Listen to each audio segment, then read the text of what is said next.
Emily,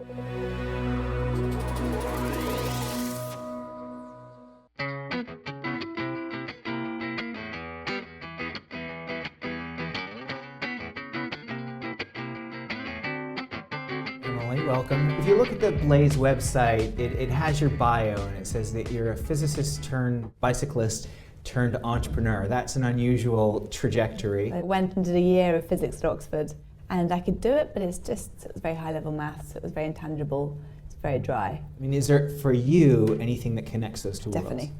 Problem solving. I think being quite analytical, I think that's part of an entrepreneur. What made you take that final leap? While I was at Brighton, I decided to cycle the length of the UK for charity. As one does. As one does. And with a girlfriend, bought a bike and trained for 4 months and cycled 1,000 miles for a charity raising £60,000 and fell in love with it. And I've been on a bike pretty much every day since.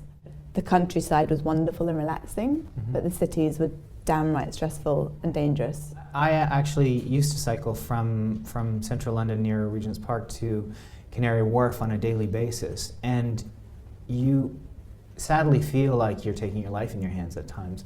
What gave you the faith that you could do something about this significant problem?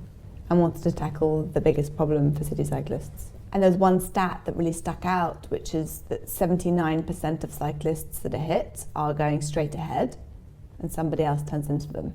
And that still shocks me today, and that covers the two most common, going in the same direction and a big vehicle turns across you. And the second is that going again straight ahead and the vehicle pulls out in front of you. And I suddenly realised that in both those situations, the vehicle's in front of you. You can see them, but they can't see you. I wish I was just 5 yards ahead. Oh, project myself there. And as soon as I had the idea, it sounds daft, but I knew it was valuable. This is the device, this is the light here. Yep. You want to show... So it's a normal bike light. You've got Yes. flash, bright and brighter. It's kind of over 500 lumen. And you can have the light on flash or on bright and the laser on constant or flash or a combination of whatever you want. There's a safety feature. The laser only works in the bracket to prevent a child.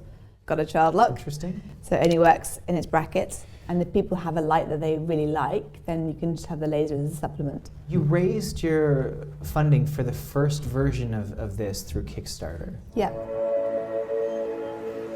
Blaze is a damn good LED front light, but it also projects the symbol of a bike down onto the road ahead.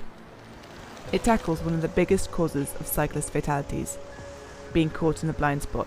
You made your money pretty quickly, as I recall. Yeah, it was £55,000. How much were you going for? 25. Oh.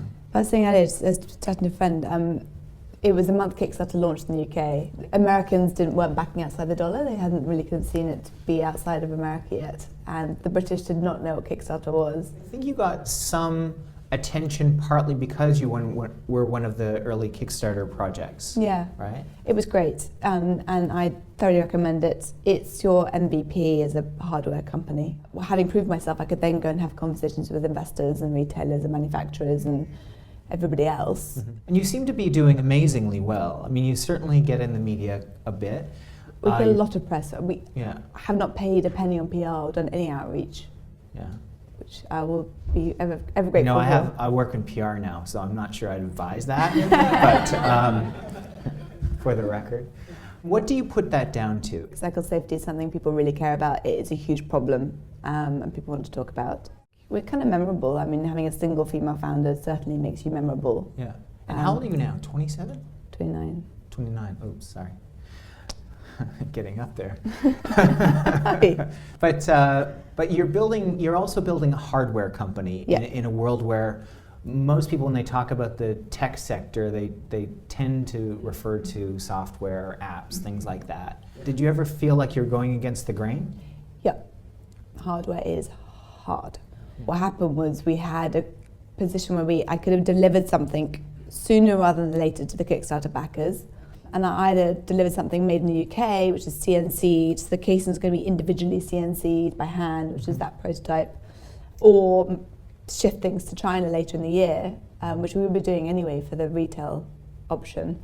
and this will be a better product. And I had no idea what to do. It's fine, so we'll ask the backers. Yeah. Ultimately, they're backing you to come along for the adventure. They want to be part of it. They want to feel like that they know the story and they've come along from the start.